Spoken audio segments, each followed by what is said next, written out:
Dear students, आज की video में हम एडिशन क्वेश्चन को इजी अंदाज में समझने की कोशिश करेंगे।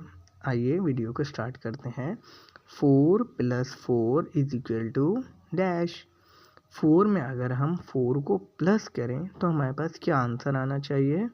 आइए इसको सॉल्व करते हैं कि अगर हम इसको कॉपी में सॉल्व करेंगे तो कैसे करेंगे।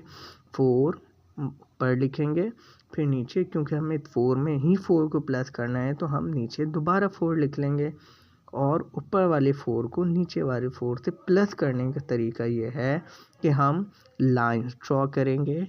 नहीं तो जिस तरह मैंने 1 लिखा है, हमने 4 टाइम 1 लिखा, फिर स्पेस दिया, नीचे भी वैल्यू 4 है तो हमने दोबारा 4 टाइम 1 लिखा और इन 4 को बराबर वाले 4 के साथ जो लाइन्स हमने ड्रॉ की हैं 1 1 1 1 और स्पेस देके दोबारा जो हमने 4 टाइम 1 लिखा है उनको आपस में प्लस कर लेंगे। तो जब हमने इन दोनों वैल्यूज़ को आपस में प्लस किया तो हमारे पास आंसर आया 8। सो 4 + 4 = 8।